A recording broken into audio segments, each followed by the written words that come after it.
Napa Valley is a name synonymous with Cabernet Sauvignon and really premium red wines, so a $22 bottle from Costco can't be any good. Or can it? Earlier in the year, while I was going through Costco, I saw a Napa Cabernet Sauvignon, more specifically from Oakville, that was 22 bucks, and I thought, should I try it? I just skipped it. I went again last week and I saw another Napa Cabernet Sauvignon from Kirkland Signature, and this one was from the Stag's Leap District, one of my favorite AVAs in Napa Valley, so I thought, let's give it a taste. I have it here mixed up with two more expensive wines from Napa Valley. A lot of people, when they think of Napa Valley, they think of it as one area, but it's actually broken into 16 AVAs, American Viticulture Areas.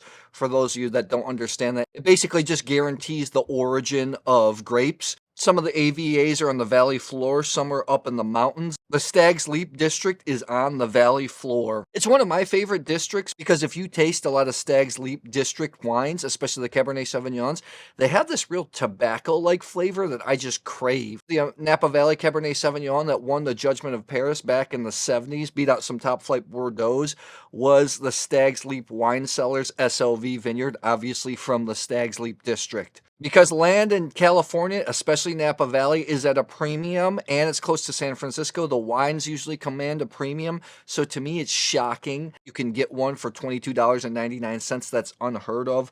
Let's see how it tastes. The other two Napa wines are over $120 a bottle, so we're gonna see if the Costco one can stand out. Another one of the expensive wines is actually from the Stag's Leap district. We're going to taste big wine, so I'm going to taste out of my Spiegelau Definition Bordeaux glass. Love this glass. Big, thin, light, and it's only about $30 a stem. I have a link in the description box if you want to check it out. Let's start out with wine number one here. Once again, I knew what these wines were, but I corvied them and had somebody mix them up for me. All of these wines are current releases. Okay, number one smells young. Number one, I definitely get a lot of wood-type flavors. It's kind of straightforward. It's just black cherry. A little bit, maybe a little bit of cigar box. I don't get a ton of tobacco. It smells like a young wine. It smells a little more simple. Could this be the Costco wine? Maybe not. That'd suck if it was one of the more expensive wines. Let's see how it tastes on the palate. Palate's good. Look, this is good red wine. A lot of young Napa Cab sometimes can be innocuous. They can kind of all taste the same, especially when I'm in more professional tastings, tasting a bunch of Napa side by side. For me, they don't get interesting in general until they age. This is just a straightforward, nice, plush red wine. Does it have a ton of character? Let's compare to the other ones. Right now, if the length was a little bit longer, I think it would be exceptional. The tannins are quite soft, actually. It's not really grippy. It doesn't have that drying sensation, that sandpaper. So is it more the simple wine? We'll see. It's pretty good. It's actually really good. Let's move on to two. Two definitely smells a little bit more serious. Two has that tobacco-ness I was talking about. Really, really intense. Tobacco, you got some cassis, black olive, black cherry, mineral type notes. It's really impressive. Got a little bit of pepper. I like, Napa Cab is not my favorite style of wine in general, especially when I talk about quality price ratio, but I have to say this smells really good. Let's give this a taste.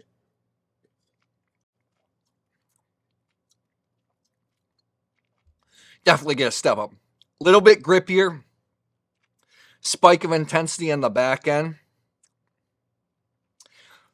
It's a structured. This is pretty nice wine. Grippy. Man, that is impressive. Really impressive wine. Let's move on to the third one. Three. Also smells a little more serious. Number two had a little bit of VA in it, which I kind of liked. This is a little bit of volatile. Just a touch. This does not. Cleaner. You definitely get the cherry, the pepper, a little bit of tobacco. This number two was really strong on the tobacco note. That's why I think I liked it so much. This has more cigar box type flavors. It is intense. Let's give this a taste here.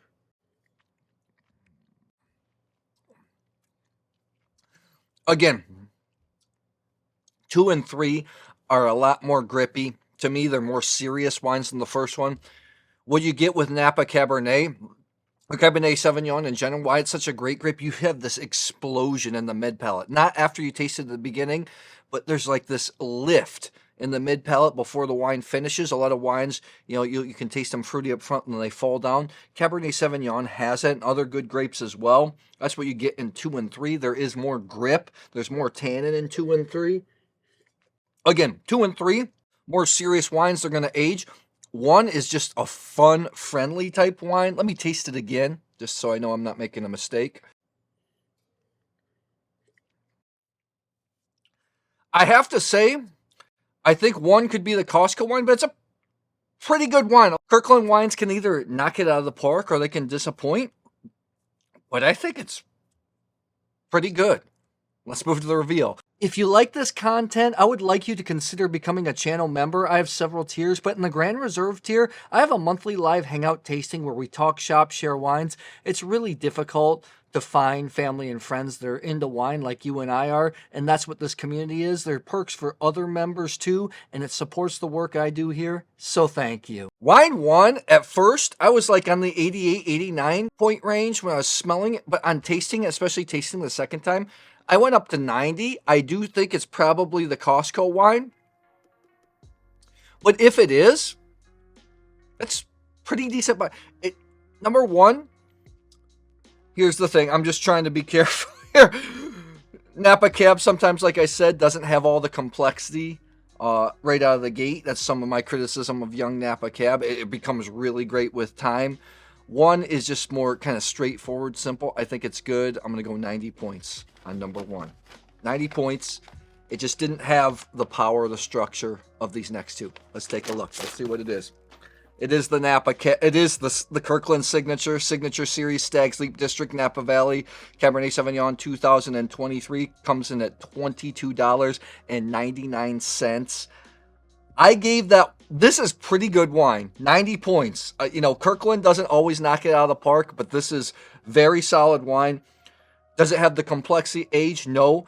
But I think in this demographic, the people that want to get it, they want something that's fruity, that's easy to drink right away. It's not tannic. Don't lay this down. I don't think it's super age-worthy, but 90 points. I'm really amazed that they can do it at this price. Pretty solid, but not a wine that's going to change lives. But it doesn't have to. The next two, pretty darn serious wines. Number 3 was tighter. Number 2 was evolved, and I just really liked it. These are expensive wines. They tasted expensive. I'm going to go 93 plus 95. Both really good wines. Wine number 3, 93 plus. It's a little tight right now. I think it's going to age. Really nice wine. This is the Cliff Lede, a producer I love from the Stag's Leap District. This is the Wild Fantasy 2022. This comes in at $120. This is mostly Cabernet Sauvignon, but it also has a little bit of Malbec. It has a little bit of Merlot. It has a little bit of Petit Verdot. Cliff Lede makes some of their top end. I think the top end Cabernet Sauvignon is called Poetry, if I remember, from Stag's Leap District. That's an exceptional wine. This is super good. Bordeaux blend. Actually, a lot of Napa Cabernet Sauvignons can be Bordeaux blends because you only need 75% of the variety, 75% of Cabernet to actually call it Cabernet. Cliff Lede, really good job. I thought 2 was actually the Stag's Leap District. 2 had everything. 2 was just super good wine.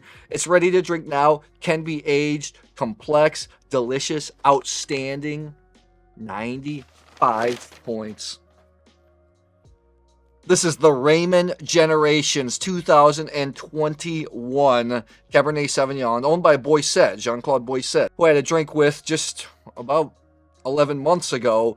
This is 100% Cabernet Sauvignon. This comes in at $175, but it does taste super excellent.